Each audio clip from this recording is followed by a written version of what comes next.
the studios of KPFK Pacifica Radio in Los Angeles, this is Uprising, and I'm Sonali Kolhatkar. It's Thursday, March 26, 2015. Sergeant Bowe Bergdahl is charged with desertion as the U.S. once more extends its occupation of Afghanistan. We'll speak with former U.S. Marine and State Department official Matthew Hoh. And Todd Darling, director and producer of the new documentary Occupy the Farm, joins us to discuss a story of urban farmers in Berkeley, California, living their dream of sustainability. Plus, acclaimed constitutional lawyer and author Burt Neuborne will examine the First Amendment. He's the author of the new book, Madison's Music. That's coming up after the news. Joining us now to analyze today's headlines is Chenjerai Kumanyika. He is an assistant professor of communication studies at Clemson University. Hi, Chenjerai. Hi, how you doing? Doing well. Thanks for joining us. Well, U.S. airstrikes have been pounding the Iraqi city of Tikrit overnight, joining the fight to recapture the city from the Islamic State at the last minute. Shia militias backed by Iran have been waging the war for Tikrit alongside Sunni tribal fighters for days now. The fighting continued until early this morning in a battle that is seen as a major test for defeating ISIS. Many fear, however, that the presence of a large number of Shia militia forces, many of whom fought against the U.S. occupation, will exacerbate existing sectarian tensions and also allow Iran to expand its influence in the region. The ongoing war against ISIS continues to pull in muddled allegiances with conflicting ideologies. Well, Chenjerai, if indeed this is a model for how to recapture Mosul and other parts of Iraq from ISIS, what do you make of how this battle for Tikrit is being fought? Well, I think that decisions about how to recapture Iraq from ISIS need to move through a more rigorous democratic process. And that process needs to consider a full range of strategies with a heavy emphasis on addressing the structural problems that fuel ISIS's growth. One of those problems is a U.S. foreign policy in the Middle East, which continues to contribute to the destabilization of those regions. This raid might be an example of that. For political reasons, the U.S. has a tendency to default to hastily conceived military actions that has a variety of consequences. Meanwhile, as you pointed out, there's real fears among the local population in Tikrit and other parts of, that part of Iraq that Shiite Iraqi, overwhelmingly Shiite Iraqi militia forces will take advantage of that opportunity and really harm people in the region, and there's precedent for that. So we need more transparency, more democratic decision-making, and less focus on a purely military solution that has been proven ineffective. And then Human Rights Watch has just released a report this morning documenting ongoing abuses by the Boko Haram group in Nigeria. Boko Haram, which pledged allegiance to ISIS recently, has apparently killed 1,000 civilians already this year. The rights group tallied the grim total based on eyewitness accounts and media reports. Last year, a total of 3,750 civilians were known to have been killed. And reports are now emerging that Boko Haram engaged in yet another mass kidnapping earlier this month. About 500 women and children were taken captive from the town of Damasak in Borno State. These reports come ahead of major elections this weekend, which had been slated to take place earlier, but been postponed to this Saturday because of security concerns. Incumbent President Goodluck Jonathan will face off against former military dictator Major General Muhammadu Buhari. Both candidates signed a peace pledge this week. Chenjerai, what are the chances that Nigeria can have a peaceful and democratic election in the midst of this escalating war with Boko Haram? Well, we really have to hope that this can be a peaceful election. Is so important. But one thing that's for sure is that the solution to the Boko Haram situation is going to be a key issue in this election. But there's two other things that should also be important issues in the election. The first is the issue of widespread poverty and marginalization of the Muslim population in northern Nigeria and the general population. Boko Haram's ability to survive in this area is not fully separate from that problem. A related problem is the lack of Muslim representation in the Nigerian government. This is something that Jonathan has come under scrutiny for in the past. And so this announcement of peace is a clear effort to address that. So I just hope that we have a peaceful election and that we can begin to move forward on this tragic problem. And finally, here in the United States, the state of Indiana is expected to declare a public health emergency in Scott County over an alarming rise in HIV cases. The number of confirmed HIV infections this week has risen to 72 in that county alone, up from 26 a month ago. The outbreak in the part of southern Indiana is linked to intravenous drug use and shared needles. Governor Mike Pence says he's considering legalizing a needle exchange program, even though he personally opposes such an approach. He's expected to issue an executive order today to authorize a range of actions. Currently, the state has adopted a public outreach program that includes billboards and social media. Officials from the Federal Centers for Disease Control and Prevention said earlier this week that the outbreak is an indicator of a larger problem, which is rampant IV drug use in the economically depressed region. Chenjerai, this story really surprised me, but when I saw the CDC quota, I supposed we should not be so surprised, should we? Well, we shouldn't be, because what you're seeing here is in part the result of bans on clean needle exchanges that were supported by a wide range of conservative politicians, including John Boehner. I mean, let's look at the facts. The majority of these new HIV cases in Indiana can be connected to intravenous drug use.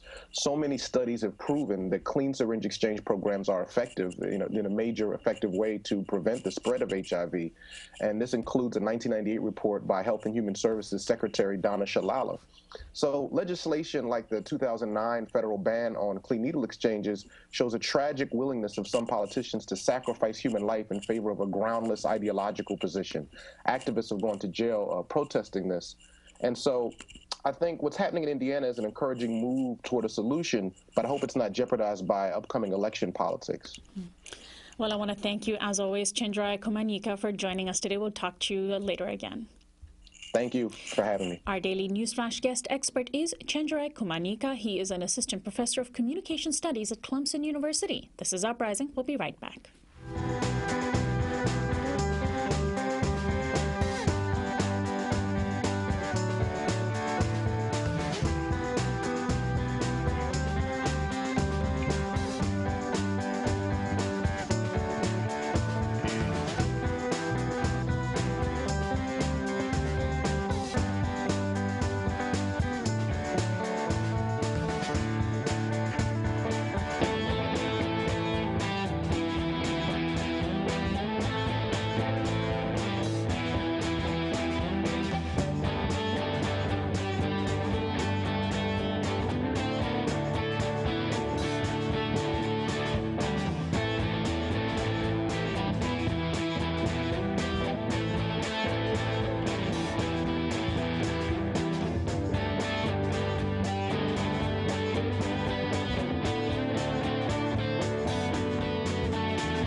This is Uprising. I'm Sonali. Afghanistan's new president, Ashraf Ghani, is visiting the United States this week for the first time since his inauguration.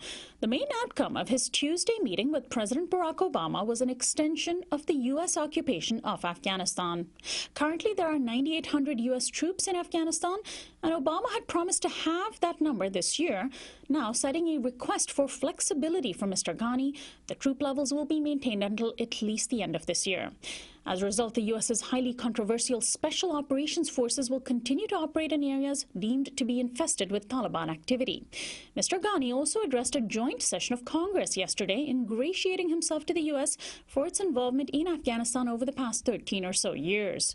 Ghani had lived in the U.S. for decades before running for election, where he received substantial U.S. backing. Meanwhile, a U.S. soldier who left his base in Afghanistan years ago only to be captured by Taliban forces and tortured for 5 years before his release is now facing charges of desertion and misbehavior from the U.S. Army. Army Sergeant Bowe Bergdahl, whose release was obtained through a prisoner swap with the Taliban, could face life in prison and dishonorable discharge if convicted. Joining me now is Matthew Hoh, a senior fellow at the Center for International Policy, former director of the Afghanistan Study Group, a former U.S. Marine and State Department official who resigned in protest from his post in Afghanistan in 2009. And welcome to Uprising, Matthew.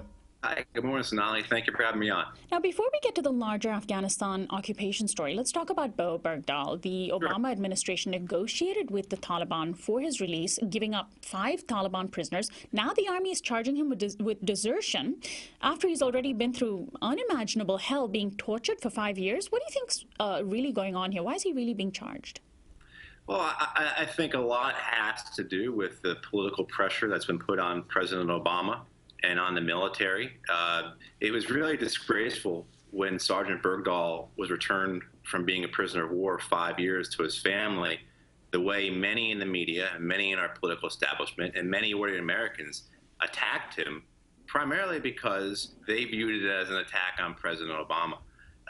The Army has spent 10 months conducting an investigation, and many of the facts that are coming out in this investigation, as being revealed by Sergeant Bergdahl's legal team, show that this is not a simple case of Sergeant Bergdahl just deciding to quit the war and walk over to the other side. According to the report, again, as released by the defense attorneys for Sergeant Bergdahl, Sergeant Bergdahl had no intention of deserting permanently. He had no intention of joining the Taliban. He tried to escape from captivity 12 times. And I think most importantly, to understand this case and what's going on here and why this is going to make, I think, everybody in this look bad, and why this, I think, will be realized as a cover-up, is that Sergeant Bergdahl allegedly, again, according to the Army investigation, left his base, left his unit to report to the nearest general officer, nearest American general, about disturbing circumstances, about things that were concerning him, about the conduct and activities of his unit. And we know that that unit had discipline problems. We know that that unit had leaders in that unit fired, moved around. So the notion may be, and we may come to find out, that Sergeant Bergdahl abandoned his post to report criminal activity, wrongdoing, something immoral that was going on in the hills of eastern Afghanistan. And unfortunately, he was captured by the Taliban and spent 5 years in captivity. Well, we'll see how this story plays out. Then the larger framework is, of course, the Afghanistan occupation. President Obama announced less than a year ago that by the end of 2015, the 9,800 troops remaining in Afghanistan would be cut down to about 5,500. Now, those 9,800 troops will remain through the end of this year, and he's saying that Ashraf Ghani has requested this, so he's complying. But we're talking about a difference here of about 5,000 troops, right? At its peak, the U.S. had 100,000 troops in Afghanistan. That was just 4 years ago. So is this really a big deal, this troop extension? This is, numbers-wise, it's not that big a deal. You're right, Sonali. I mean, we had 100,000 troops. There were 50,000 additional foreign troops there. There were about 150,000 to 200,000 contractors working for the American and Western armies that were occupying Afghanistan. So numbers-wise, it's not that big a deal. The thing, though, is that we continue to extend protection. We continue to extend support. We continue to bolster an Afghan government that is horribly corrupt, completely embedded in the narcotics trade, as well as illegitimate. Ashraf Ghani, who was just hailed in front of the American Congress, stole his elections. Those elections were so fraudulent in Afghanistan this past year that the numbers of ballots cast, the number of who received ballots, has never been released or will be released. Additionally, it was such a mess that they had to create an extra constitutional position for the man who finished second, Abdullah, who has a dark history of being involved with militias and other activity. So the notion that somehow we're going to extend this, when in particular it is the most unpopular war in American history.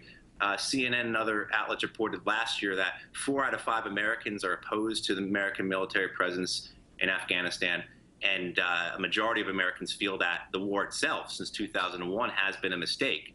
So you have to say, well, 5,000, 10,000, what's the difference? But you have to understand in the context of, look, we're continuing to prop up this illegitimate, corrupt government, and we're doing nothing to bring about any peaceful resolution or into a conflict that's been going on for decades now in Afghanistan, and that millions of people continue to suffer from.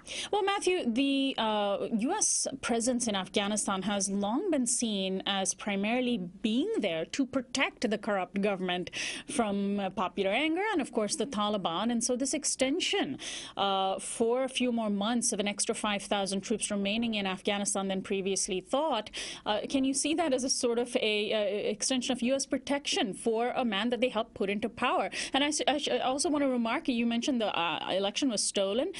President Obama hailed the, quote, shared democratic values between the U.S. and Afghanistan, lauding Ghani's election as the first democratic and peaceful transfer of power in Afghanistan's history. And so it's just really interesting to see that kind of language. So is this the U.S. rewarding him? Oh, absolutely. And the same thing occurred. Look, when I resigned in protest from my position with the State Department of Afghanistan in 2009, it came after Hamid Karzai stole his election in 2009. I was there. I witnessed it. It was a massively brilliant campaign of voter fraud. I mean, I'll give him his due. No one knows how to steal an election. It's Karzai, and Ghani is about a close second. But it's not surprising to me that our president, uses such rhetoric. Our Congress applauds and welcomes, this crook, basically, at the expense of our soldiers, at the expense of our treasury. We'll continue to spend billions and billions and billions of dollars a year to keep that government in power. It's a government that is a kleptocracy. That money we send to Afghanistan, that's used to fill out and round out the patronage network that keeps the government in power. And it is a government composed of warlords and drug lords. Chief among them is the first vice president of Afghanistan, General Dostum, who has a long and bloody history, is a known war criminal, and is heavily involved in the drug trafficking there. But our government chooses to ignore this. Our government chooses to lie because politically it's better for both Democrats and Republicans for this war to be seen as a success, even though, again, when most Americans know that it's been nothing but a failure. And it's interesting. I'm so glad you brought up both Abdullah, the so-called chief executive of Afghanistan, this just newly created position to give him a consolation prize for losing the election, losing in quotes, to Ghani, and Abdul Rashid Dostum, the vice president. So Ghani has surrounded himself by these men with these horrific pasts. So even if he himself may be a bit of a blank slate in terms of Afghanistan's experience inside Afghanistan. He spent decades in the U.S. And it was interesting when he was running to see some progressives here in the U.S. tout him as a hope for Afghanistan. He complained yesterday, though, in his address to the joint session of Congress, he complained about the state of his own government. And I want to quote, he said, "Nearly 40 years of conflict have produced a country where corruption and criminality permeate our government. Until we root out this cancer, our government will never generate the trust to win the hearts and minds of our people. We now openly and explicitly own these problems, and we have started this fight to overcome them." Which is really interesting, Matthew. He is pointing out, rightly, that a huge part of Afghanistan's problem is its corrupt government. But he's working with the very elements of the corrupt government. And if he were to start to address this corruption, he should fire his own vice president and chief executive and criminally prosecute them. But obviously that won't happen. That's exactly right, as well as go after. He did remove many of the cabinet ministers that were in power when he took power, which is, common for any new president or prime minister to do. But he has not gone after them. He has not sought charges. He has not sought to make anyone accountable, including Hamid Karzai, the former president of Afghanistan. And certainly no one is being held to account for these crimes that have devastated Afghanistan. And of course, the United States has a large share of blame in this. We spend, again, billions and billions and billions of dollars just pouring into this country that we know is going to corrupt officials, that we know is going to warlords and drug lords. The New York Times had a report about a week and a half ago that many of the millions of dollars that we gave to Karzai in just cold cash ended up going to Al-Qaeda in Pakistan. So we know all this, but at the same time, for our government to make these statements about corruption in Afghanistan, it's a little like, lighting your own house on fire and then blaming the furniture for being flammable or for the sprinkler system not being fitted out. We have as much culpability in this, we have as much responsibility in this as anyone does. And to continue to spend that type of money, to continue to send just plane loads of cash to Afghanistan to back up this government is an incredibly shameful act. But based upon, American history, whether you look at what happened in Vietnam or throughout Central America, it's not very surprising, is it? Now, the joint statement that President Obama released with Afghan President Ashraf Ghani earlier this week also cited the education of Afghanistan's children and the protection of women and girls as one reason why troops should stay. Cited it several times in the statement. And this is why, apparently, according to Obama, the U.S. has benefited Afghanistan. How do you respond to this? Because we hear this constantly. Yeah, and it's a red herring. most of that schools that were built, many of the health clinics that were built, this was all done as part of this large reconstruction program that benefited primarily Western, mostly American contractors, Western and American business interests. And so while the numbers are there about the numbers of schools built, health clinics, the data on what's really occurring and whether or not they're actually attending those schools, whether or not those health clinics are actually being utilized is suspect. In certain parts of Afghanistan, yes, there are a lot of children going to school that were going to school before. I'll also tell you, in eastern and southern Afghanistan, where the war is raging, nobody's going to school because mothers and fathers are concerned that their children are going to get caught in the middle of a firefight. They're concerned they're going to get caught. They're going to be blown up by a roadside bomb. They're concerned an American jet is going to drop a bomb on the school by accident. So it's pretty fallacious in my mind that this is our argument for why we've done well when the war just continues to expand, the war continues to grow. Every year there has been more and more civilian casualties in Afghanistan. There are record numbers of Afghan security forces dying and being wounded because the Taliban are now so strong, as well as record numbers of after spending $60 billion, we hear that the Afghan security forces can't fight on their own. And each year, the only thing that does well is the drug trade. Afghanistan supplies about 90 to 95% of the world's opium and heroin. And each year, since we've escalated the war, there's been nothing but bumper crops. Every year, it's a record crop for Afghanistan for poppies. So somehow this notion about building schools and health clinics, even if it is true, in the larger picture, it really doesn't matter because Afghan mothers and fathers are first and foremost concerned that their children are going to be killed in the middle of this war than about whether or not they're receiving immunization shots or education. Hey, I'm all for it. And I believe the United States is the wealthiest country in the world, should be doing this type of work all around the world, that we shouldn't be consigning our graciousness, as the administration would like to describe this as, just to only places where our troops are occupying of foreign nations. Finally, Matthew, the extension of the occupation, as I had mentioned earlier, means a continuation of these secretive and highly controversial special ops forces and their conduct particularly in the border regions between Afghanistan and Pakistan. And this week, the U.S., of course, through drone strikes, has continued to kill people in that region, taking aim at what they say are Pakistani Taliban. Even as Afghanistan and Pakistan are warming ties or attempting to warm ties, Mr. Ghani said in his address to Congress yesterday, he invoked the specter of ISIS as well in Afghanistan and not just the Taliban. I'm wondering what you make of this. I mean, essentially, we've seen over the past decade or so U.S. policy having only strengthened the Taliban, and in the Arab world, we've seen U.S. policy only fuel and strengthen ISIS.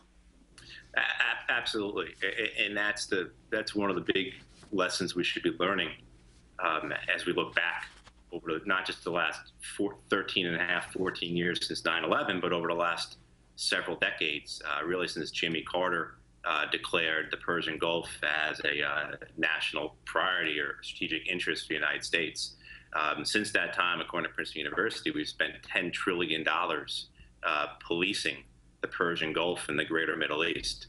And just as you described, Sonali, you have these extremist groups that are receiving large amounts of popular support.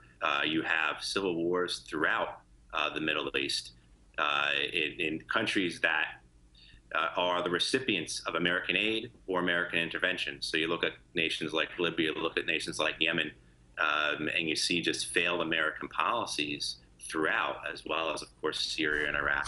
And then, of course, with the news now out of the Middle East that Saudi Arabia has launched attacks against Yemen, you now have this, along with the assistance of many other Sunni Arab nations, you have this regional conflict that is spreading across borders. So the notion that somehow American intervention, American military force has made the region better, made it more peaceful, made it more stable, is just belied by the actual reality of it. Well, I want to thank you so much, Matthew, for joining us today. And we'll be covering the unfolding situation in Yemen on our program tomorrow. Thanks so much, Matthew. Thank you. My guest, Matthew Hoh, is a senior fellow at the Center for International Policy, former director of the Afghanistan Study Group. He was a former U.S. Marine and State Department official who resigned in protest of the Afghanistan war in 2009. This is Uprising. When we come back, we will find out about a new documentary called Occupy the Farm. Stay tuned.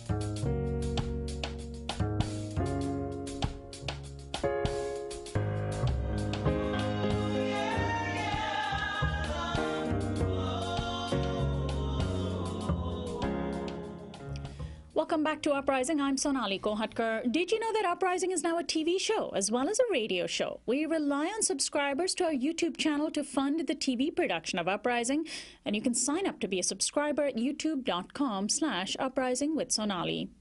More than 6 months after the Occupy Wall Street movement burst into existence in cities around the United States in late 2011, an unusual incarnation of that movement made its mark in Berkeley, California. On Earth Day 2012, a group of Occupy activists took over a tract of land owned by the University of California, Berkeley, and planted thousands of seedlings.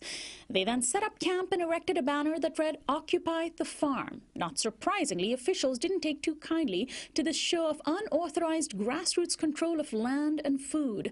Not only did riot police kick out the urban farmers, but UC Berkeley tried to sue 15 of the activists. Now, the inspiring story of how a group of activists attempted to live their vision for a just world is told in a new documentary entitled Occupy the Farm. The film has received rave reviews and has just opened in select theaters around the country. And joining me in studio today is the director and producer of the film, Todd Darling. Welcome to Uprising, Todd. Thanks for having me. Thanks so much for joining us. Well, first, tell us about the exactly how it all began. The activists in the film refer to the creation of the farm as Occupy 2.0. This was essentially a tract of land that had been used for primarily agricultural research, but the university had some plans to develop it. What was how did it all begin in that area? This piece of land history began 80 years ago. It's been a research farm for 80 years. And the University of California is a land-grant college, which means that it is obligated to teach agriculture. Land-grant colleges were set up to establish public higher education for the average person back in the Civil War. So the university has to teach farming, and this farm is their last farm anywhere close to the campus of UC Berkeley. During the Occupy movement, one of the people who organized this, Effie Rawlings, drove by the place and recognized this place should be a farm, not a real estate development, and started to plan the occupation 6 months before it actually took place. So the mission of the university to teach agriculture conflicted with their desire to turn the land into money by privatizing it through a real estate development. And the moment that it's happening, right at the moment of Occupy, is when the economy has crashed, people are hungry, malnutrition in cities like nearby Oakland are running 38% among children, food insecurity in Alameda County is almost 30%. So here the university is going to take out of agricultural research their last farm and turn it into a shopping center and condos. It just seemed completely wrong, and so that's why the occupation was begun. Well, let's play a preview of the film Occupy the Farm, and it's as I mentioned, it's already showing in select theaters nationwide, and we'll tell our audience how they can actually watch the film. But here is a preview of the film. It's inherently hopeful to plant a seed because you hope that it grows. People have taken over the land and tried to rescue it. brought out the rototillers, then we brought out the compost, and then we brought out the plants, and it was just like, wow, we're really doing this. You are trespassing. We are ordering you to leave. We will regain control of that property. Earth Day demonstration is turning into a standoff between occupiers and UC Berkeley. Protesters have now taken over a plot of university-owned land. This is a fight about the allocation of an asset. Land. It's the last really prime soil in the East Bay to grow food on. This is where the proposed Whole Foods would be. Not just Whole Foods, but it's also an assisted living center for senior citizens, and I believe some retail space. If they're left to their own devices, the gill tract will be reduced to a garden box. We believe this land should be permanently preserved for urban agriculture. They think a public asset means they can use it the way they want to use it. And it's really not the way we look at it. Our main concern is water right now. The university actually shut off our water. And what we're going to be doing is handing buckets over the fence. At about 6 a.m., we were woken up by some police over the megaphone. Force would be used against them if necessary, and that force could have included chemical agents. The university escalated the impasse, filing a lawsuit against 15 named individuals. You say it's a scare tactic. Does it scare anybody? Well, we're committed to farming this land, and we're going to stay here and keep farming. I need control back of this site. Somebody ran by saying, cops, riot cops, lots of riot cops. Police are the facade behind which the administration hides. This is public land. We are giving it away. What they have done is given a wake-up call to the whole community. It was like, wow, okay, we really are having an impact. We didn't know that it was going to work. The whole point of this is to not talk about what we want and to not demand what we want, but to make what we want real.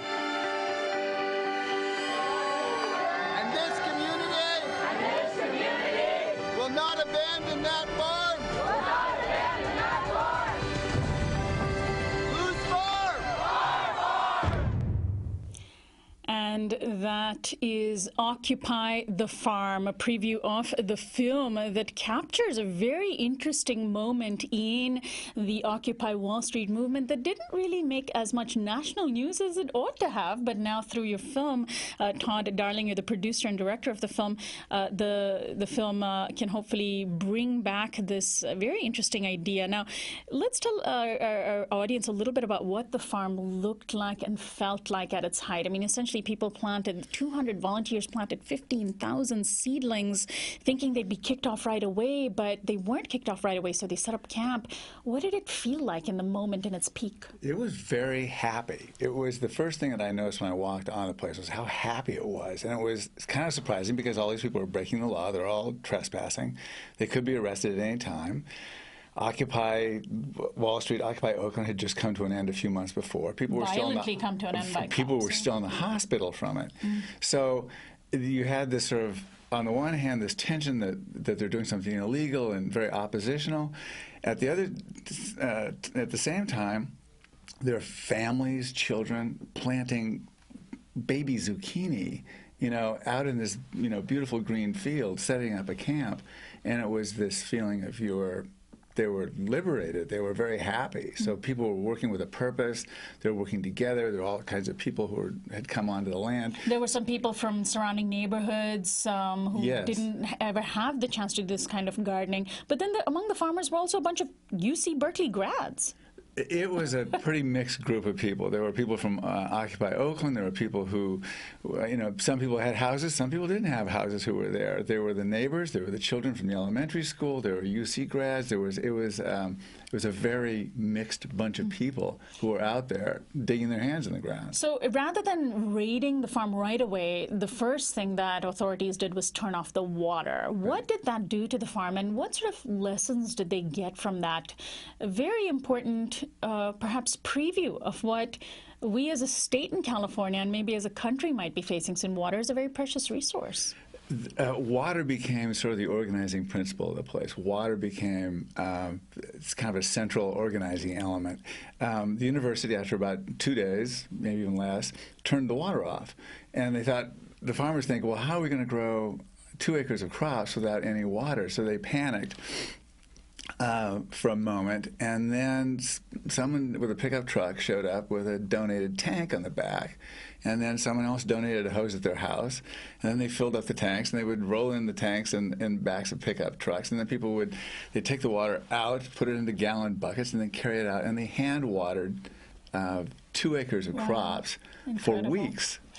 Now, it's amazing that on this land was slated to build not just an assisted living facility and some stores, but also a Whole Foods. Now, you know, it's interesting because what the farmers were doing might be considered the very definition of creating Whole Foods, you know, lowercase w and f, by growing this. But we are supposed to, and this also I think is so symbolic of the problem today, we are living in a world where our food system, we are supposed to be getting our whole foods from a corporate source rather than growing them ourselves.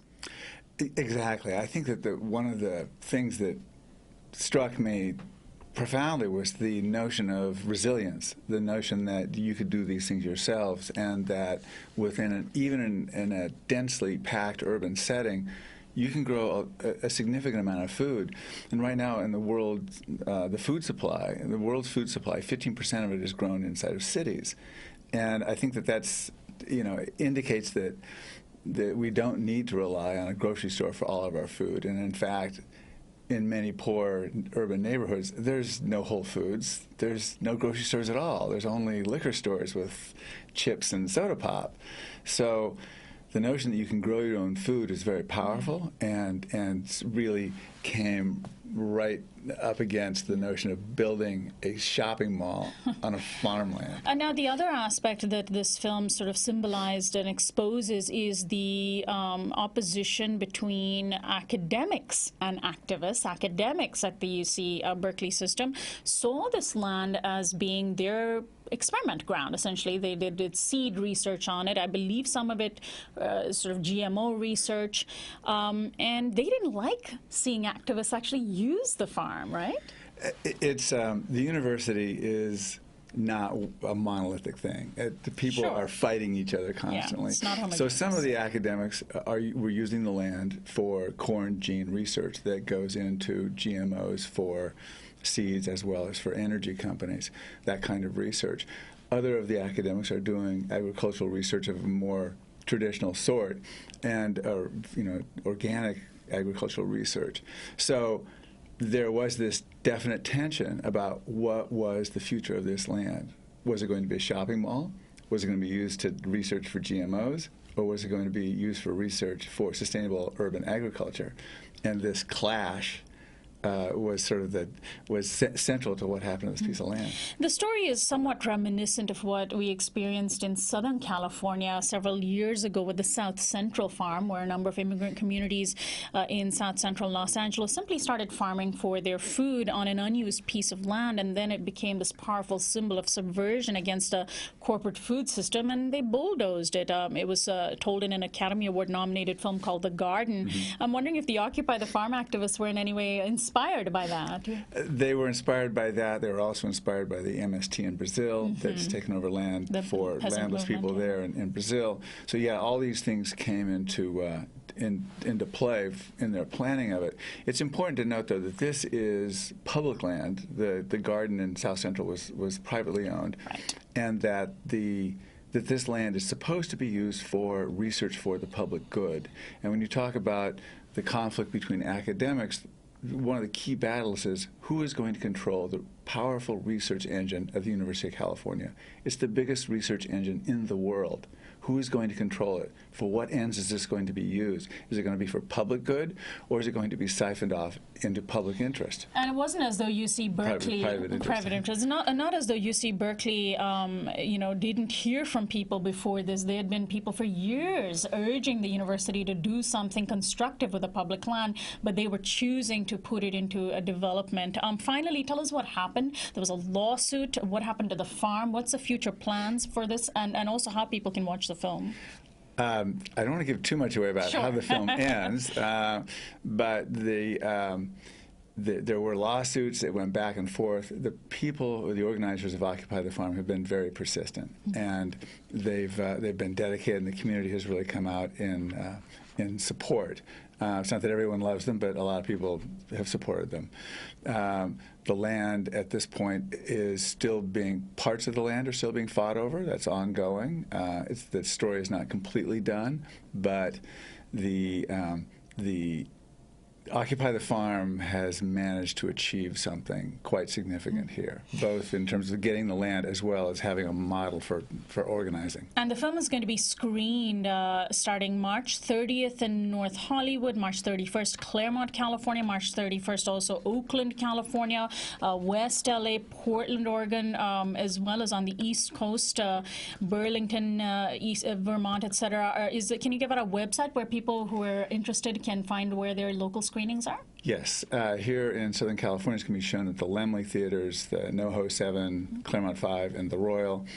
Please go to occupythefarmfilm.com or also on Facebook, Occupy the Farm Film. And there's a list of events and where we will be showing the film. That's occupythefarmfilm.com. Todd, best of luck to you. Thanks so much for joining us. Thank you very much. Glad to be here. My guest, Todd Darling, is the director and producer of the documentary Occupy the Farm. This is Uprising. We'll be right back.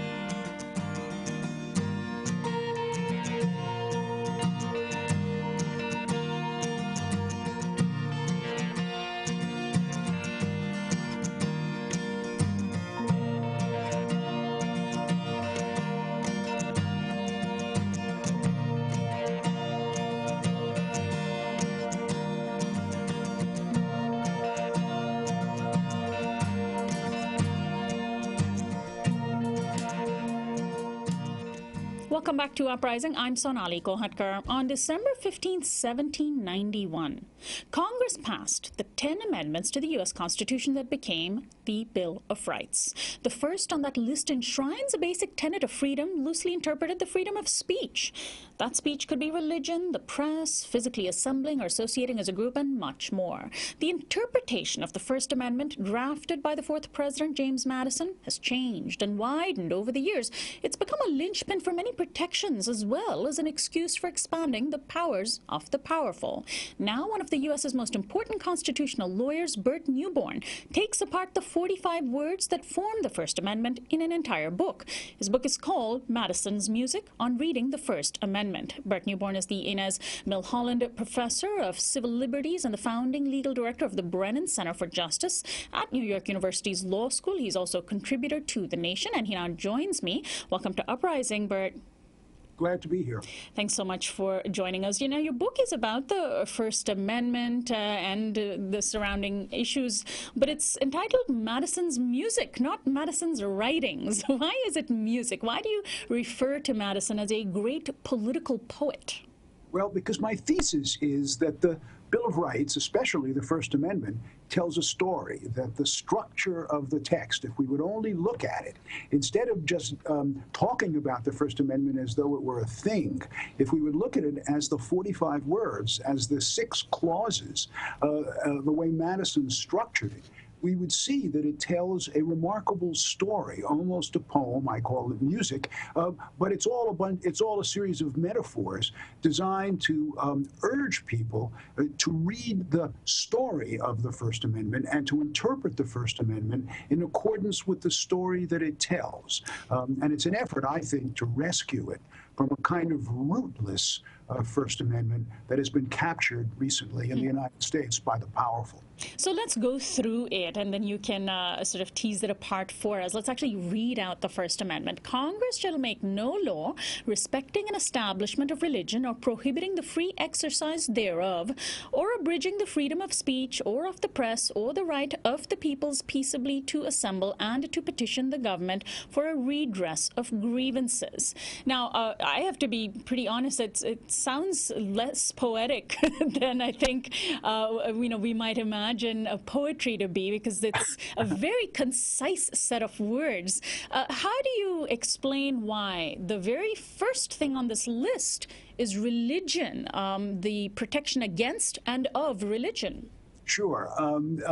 It's poetry. It may be postmodern poetry, but it's the question you ask is exactly the right question. Why does Madison structure it this way? Why do we start the First Amendment with two clauses about religion, establishment, and free exercise? Why do we end it with petition? Why is speech right in the middle and just before press? Why is assembly after press? And is there some reason why it's structured as it was? So what I do is I go back to the 18th century when we drafted it.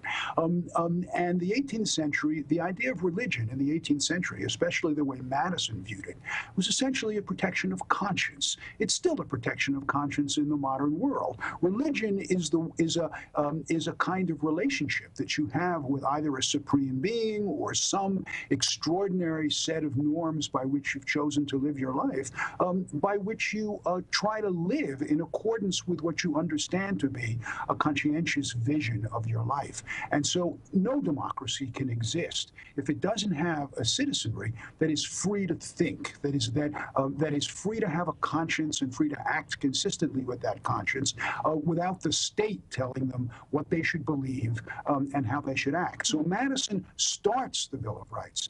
He starts the First Amendment exactly where he has to, with the protection of free thought in the mind of a free citizen. And after thought, then, comes speech. And we have reduced the First Amendment to mostly be about speech, or it's something that we see, you know, in our day-to-day colloquial conversations as the First Amendment being speech. But speech is the second and not last thing that comes right after the freedom of thought, as you put it. And if you were sitting down to write a blueprint for a democracy, you would first say, all right, the first thing I want to make sure is that we have citizens free to think. Then the next thing you would say is, I want a citizen, once the citizen is thinking and an idea pops into the citizen's head, I want the citizen to be able to speak. I want the citizen to be able to articulate that idea to his neighbors. I want the citizen to be able to express the idea as vigorously as he wishes. And so it makes perfect sense that right after freedom of thought comes freedom of speech. Now, as you point out quite correctly, what the current Supreme Court has done is it's taken those 10 words, Congress shall make no law abridging the freedom of speech, which is less than a quarter of the whole First Amendment, and has essentially said that's everything. It does all the work. It eats up the press clause. It eats up the assembly clause. It eats up the petition clause. It even tells us how we decide the religion cases these days. And so I call it the imperial free speech clause that has conquered the rest of the First Amendment. Not only that, they don't even use the whole 10 words. The 10 words are, Congress shall make no law abridging the freedom of speech. They throw the freedom of out, because the freedom of is a man-made idea. Somebody has to sit down and say what's inside the freedom of and what's outside the freedom of. So instead they read it as saying, Congress shall make no law abridging speech. And then they use that as a very powerful and, as for much of my career, I think an excellent tool to make sure that the government stays out of the business of communication. But that's an essentially rootless idea. Congress shall make no law abridging speech. First of all, it can't be right. You can abridge blackmail. You can abridge threats. You can abridge extortion. So it can't be just because you speak. There's no protection. Some adult in the room has to sit down and say what should be inside the freedom of speech and what should be outside the freedom of speech. And my thesis is the way you answer that question is to say, I understand. Speech is right after thought. It's the articulation that comes right after thought of the idea that the free thought allowed. And it's then no coincidence that the very next thing that Madison puts in there is press. Because I'm going to reach more people on your program today than I ever speak to in my entire life if I spoke only to them. And so Madison realized that what you need in a democracy, if you're going to have these ideas, is a mechanism for mass dissemination. and that's the press. And that's why he puts press right after speech. It's exactly where it should be in the blueprint. But the modern Supreme Court says the speech clause does all the work and the press clause is just kind of window dressing, and they've literally read it out of the First Amendment. And the very next freedom that is listed in the First Amendment is, of course, the freedom of assembly. And people assemble and gather when they know what to assemble and gather over, which they rely on the press for to amplify the voices who are speaking based on their thoughts. Okay, so I've sort of traced that back through this pattern that you point out. Yeah, if you were setting up a democracy, you would say free thought, then articulation of the thought, then mass dissemination of the thought, and then the next thing you would say is collective action in defense of the thought. So the assembly is the collective action provision. It allows us to group together in support of ideas, and most importantly, it is the only thing in the First Amendment that is where the speech is truly free. You can express yourself by assembly, even if you don't have money, even if you don't have an education. It is the ability by which poor people can make their ideas and needs known in an effective way using sweat equity and body rhetoric. And the Supreme Court has simply written that part of the First Amendment out of the document. We should never have been able to suppress Occupy Wall Street so quickly, simply because it was a little inconvenient to people to have public spaces being taken up with by people who were urging the needs of poor people. We suppressed it much too quickly and inconsistently with what I believe Madison's idea was, that once an idea is out there, you need to have some protection for collective action in support of it. And then finally, the petition clause. Once you've organized in defense of an idea, the next logical thing to do is to put that idea on the table in the legislature and get them to vote on it.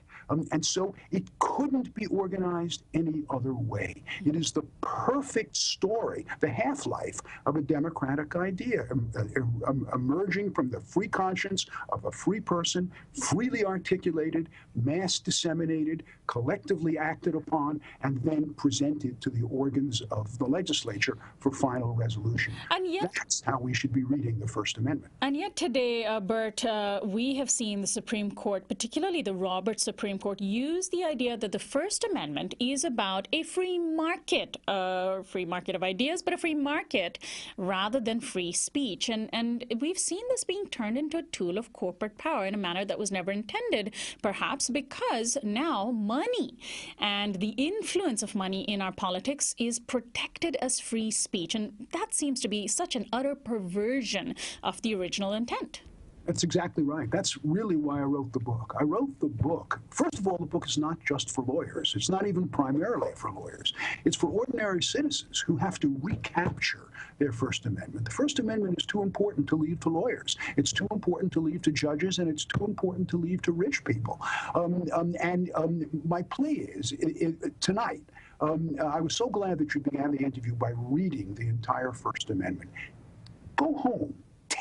Find the First Amendment, find the Bill of Rights, read it, see the story that it tells you. If you see the way these 6 ideas hook together, then you'll know that it's telling you a story of a functioning democracy, and you'll know that the campaign finance cases have to be wrong.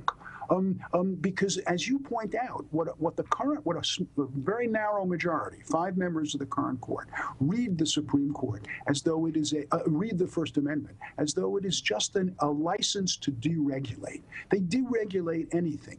The right will deregulate anything it can get its hands on. So it loves the First Amendment because it deregulates everything to do with speech. Once you do that, once you take the government entirely out of the regulation process, somebody comes in and does the exercises the power, and it will be the rich and the powerful, the big media companies, the large corporations, very wealthy people seeking influence. They will step in and dominate the speech market if there's no government regulation. Now, for liberals, view the First Amendment as what I call an aspirational First Amendment, a First Amendment that hopes to achieve the kind of city on the hill that Madison and the founders wanted. And that's an egalitarian democracy where everybody exercises equal political rights and where the rich cannot dominate the marketplace of ideas because they own all of the organs of communication. So, Burt, if there is this very deliberate pattern in the First Amendment, is there a broader pattern to the Bill of Rights in general? For example, why is the Second Amendment, one that we see as protecting the rights of gun owners today? Good for you. It is that's exactly the right question. Once you get done with thinking about how the wonderful horizontal organization of the 6 ideas in the First Amendment tells you a story, then the next question is, well, if I look at it vertically, if I look at it 1 through 10, does that tell me a story too? And it does. It tells a remarkable story. The First Amendment is the ideal city on the hill that the founders wanted. The rest, the 2nd through the 8th, the next 7 amendments are descriptions by the founders of the dangers to the city on the hill and the creation of institutional protections to prevent it. So the reason the Second Amendment is where it is, the reason it has pride of place, is coming right after the first, is that the founders saw military overthrow as the single greatest risk to a democracy. And they were right. If you look at history, the overthrow or subversion of democracy by either the police or the military is the fate of most democracies. And they saw it, and they said, you know how we're going to fix it? We're going to fix it by creating a shadow army of the people, the well-regulated militia, every one of whom is entitled to have a musket. And when we need them to protect the people, the democracy, against a military that is trying to subvert it, we will call on the shadow army of the people. Madison's brilliant perception is that where the army or the police don't look just like the people that they are serving, it is a matter of time until they turn on the segment of the population that's left out. And of course, we have to Ferguson, Missouri. Right. Just look at Ferguson, Missouri. Look at any city in America in which you do not have a significant black presence on the police force, and I will show you a city where a white police force oppresses the black population. Well, and that's what the Second Amendment is about. And that's sadly the topic of another conversation, but I want to thank you so much, Burt, for joining us, and our audience can certainly read your entire book to see the music of Madison and the entire Bill of Rights. Thanks so much. Thanks so much for having me. My guest, Burt Neuborne, is the Inez Milholland Professor of Civil Liberties and the founding legal director of the Brennan Center for Justice at the New York University Law School. He's also a contributor to The Nation, and we've been discussing his book, Madison's Music on Reading the First Amendment. This is Uprising. Bipasha Shom is our senior producer. Anna Buss is our assistant producer. Christian Beck is our production coordinator. Darren White is our research intern. Alexander Hobbs is our technical director. Federico Garcia and Kiana Turner are our audio engineers. Annie Mendoza is our social media coordinator. Subscribe to our YouTube channel at youtube.com/Uprising with Sonali. Our website is uprisingwithsonali.com, and our theme music is by Quetzal. I'm Sonali Golhatkar, host and executive producer of Uprising. I'll see you tomorrow.